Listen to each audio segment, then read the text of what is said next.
ಇದು ಆಕಾಶವಾಣಿಯ ಮಂಗಳೂರು ಕೇಂದ್ರ. ಈಗ ಕೇಳಿ ಚಿಂತನ, ಭಾರತಿ ರಘು ಮೂಡಬಿದಿರೆ ಅವರಿಂದ. ನಿದ್ರೆ ಜೀವಿಗಳಿಗೆ ದೊರಕಿರುವ ಒಂದು ವರ. ಆಹಾರ, ನಿದ್ರೆ, ಭಯ, ಮೈಥುನ ಇವು ಮನುಷ್ಯನಿಗೂ ಪ್ರಾಣಿಗಳಿಗೂ ಸಮಾನ ಎನ್ನುತ್ತದೆ ಒಂದು ಶ್ಲೋಕ. ಬಾಲ್ಯದಲ್ಲಿ ಮಕ್ಕಳಿಗೆ ಹೆಚ್ಚು ನಿದ್ರೆ ಸಹಜ. ಹುಟ್ಟಿದ ಮಕ್ಕಳು ಹೆಚ್ಚು ಸಮಯವನ್ನು ನಿದ್ರೆಯಲ್ಲೇ ಕಳೆಯುತ್ತವೆ. ಮನುಷ್ಯ ತನ್ನ ಜೀವಿತದ ಅವಧಿಯಲ್ಲಿ ಅರ್ಧಕ್ಕಿಂತ ಹೆಚ್ಚು ಸಮಯ ನಿದ್ರೆಯಲ್ಲಿ ಕಳೆಯುತ್ತಾನೆ ಎನ್ನುತ್ತದೆ ಒಂದು ಲೆಕ್ಕಾಚಾರ. ಮೂರ್ಖರು ವ್ಯಸನಗಳಲ್ಲಿ, ನಿದ್ರೆಯಲ್ಲಿ ಸಮಯ ಹಾಳು ಮಾಡುತ್ತಾರೆ. ದೀರ್ಘ ಹಾಗೂ ಗಾಢ ನಿದ್ರೆ ಮಾಡುವವರನ್ನು ಕುಂಭಕರ್ಣನಿಗೆ ಹೋಲಿಸುವುದು ಸರ್ವವಿದಿತ. ಸಾಮಾನ್ಯವಾಗಿ ಮನುಷ್ಯನಿಗೆ ದಿನಕ್ಕೆ 6ರಿಂದ 8 ಗಂಟೆಗಳ ನಿದ್ರೆ ಸಾಕಂತೆ.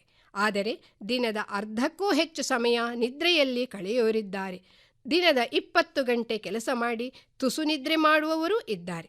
ನಿದ್ರೆ ಎಲ್ಲರಿಗೂ ಬಂದೇ ಬರುತ್ತದೆ ಎಂದು ಭಾವಿಸಬೇಡಿ. ನಿದ್ರೆ ಮಾಡುವವರಿದ್ದಾರೆ, ಆದರೆ ಸುಖ ನಿದ್ರೆ ಎಲ್ಲರಿಗೂ ಎಲ್ಲಿ ಬರುತ್ತದೆ ಹೇಳಿ? ನಿದ್ರೆ ಬರಲು ಮನಸ್ಸು ಪ್ರಶಾಂತವಾಗಿರಬೇಕು, ದೇಹ ದಣಿದಿರಬೇಕು. ನಿದ್ರೆ ಬಾರದ ಎಷ್ಟೋ ಮಂದಿ ನಿದ್ರೆ ಗುಳಿಗೆಗಳಿಗೆ ದಾಸರಾಗಿದ್ದಾರಲ್ಲವೇ? ಗಾಢವಾದ ಚಿಂತೆ ಆವರಿಸಿರುವವನಿಗೆ ನಿದ್ರೆ ಬರುವುದಾದರೂ ಹೇಗೆ? ಕಣ್ತುಂಬ ನಿದ್ರೆ ಬಾರದಿದ್ದರೆ ಆಗುವ ದುಷ್ಪರಿಣಾಮಗಳು ಅಪಾರ. ನಿದ್ರೆಗೆಟ್ಟು ಬುದ್ಧಿಗೆಟ್ಟ ಎಂಬ ಗಾದೆಯೇ ಇದೆ.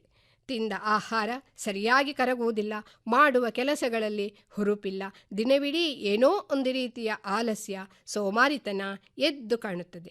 ಅರ್ಧಂಬರ್ಧ ನಿದ್ದೆಯ ಗುಂಗಿನಲ್ಲಿ ಅವಘಡಗಳು ಸಂಭವಿಸುವುದುಂಟು. ಯೋಗ ಕ್ಷೇತ್ರದಲ್ಲಿ ಶವಾಸನ ಹಾಗೂ ಯೋಗ ನಿದ್ರೆಗಳಿಗೆ ಅತ್ಯಂತ ಮಹತ್ವವಿದೆ.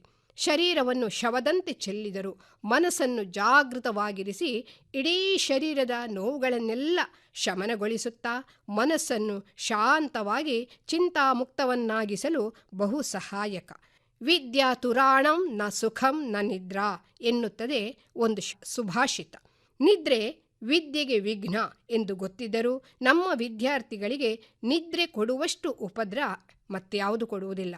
ರಾತ್ರಿಯ ವೇಳೆ ಪುಸ್ತಕ ಹಿಡಿದು ಕುಳಿತರೆಂದರೆ ಸ್ವಲ್ಪ ಸಮಯದಲ್ಲಿ ಪುಸ್ತಕ ತನ್ನ ಪುಟವನ್ನು ತಾನೇ ಓದಿಕೊಳ್ಳತೊಡಗುತ್ತದೆ.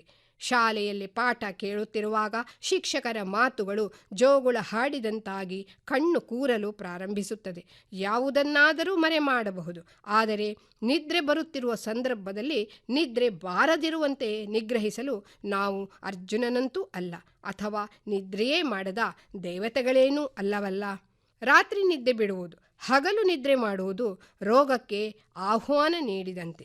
ಸ್ಲೀಪ್ ಲೈಕ್ ಎ ಡಾಗ್ ಎನ್ನುತ್ತದೆ ಒಂದು ನುಡಿ. ಸ್ವಲ್ಪ ಶಬ್ದವಾದರೂ ಪಟಕ್ಕನೆ ಎಚ್ಚರವಾಗುವ ನಾಯಿಯ ನಿದ್ರೆಯಂತೆ ನಿದ್ರೆ ಇರಬೇಕಂತೆ. ಆದರೆ ಹಿಡಿದು ಅಲುಗಾಡಿಸಿದರೂ ಏಳದವರು ಎಷ್ಟು ಮಂದಿ ಸಿಗ್ತಾರೆ ಅಲ್ಲವೇ? ಮಾನವನ ಮಾನಸಿಕ ನೆಮ್ಮದಿಗೆ ನಿದ್ರೆಯು ಅತ್ಯಂತ ಅವಶ್ಯಕ. ಪ್ರಸ್ತುತ ಕಾಲದಲ್ಲಿ ಯುವಜನರ ನಿದ್ದೆಯನ್ನು ಕಸಿಯುತ್ತಿದೆ ಅಂಗೈ ಅಗಲದ ಚರವಾಣಿ. ನಿದ್ರೆ ಎಷ್ಟು ಅದ್ಭುತ! ನಿದ್ರೆ ಬಂದರೆ ಎಲ್ಲವನ್ನು ಮರೆಸುತ್ತದೆ, ನಿದ್ರೆ ಬಾರದಿದ್ದರೆ ಎಲ್ಲವನ್ನೂ ನೆನಪಿಸುತ್ತದೆ.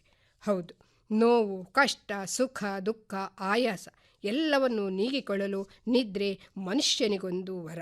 ಆದರೆ ಆ ನಿದ್ರೆ ಸೋಮಾರಿಯಾಗಲು, ಹೊತ್ತು ಕಳೆಯಲು ಸಾಧನವಾಗಿ ಶಾಪವಾಗಬಾರದು. ಚಿಂತೆ ಇಲ್ಲದವನಿಗೆ ಸಂತೆಯಲ್ಲೂ ನಿದ್ದೆಯಂತೆ.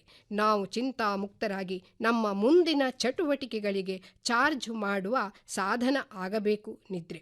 ಬೇಂದ್ರೆಯವರು ಆಶಿಸುವಂತೆ ನಿದ್ದೆಗೊಮ್ಮೆ ನಿತ್ಯ ಮರಣ, ಎದ್ದ ಸಲ ನವೀನ ಜನನ ಎಲ್ಲರಿಗೂ ಬರುವಂತಾದರೆ ನಿದ್ರೆ ಒಂದು ವರ ಅಲ್ಲವೇ?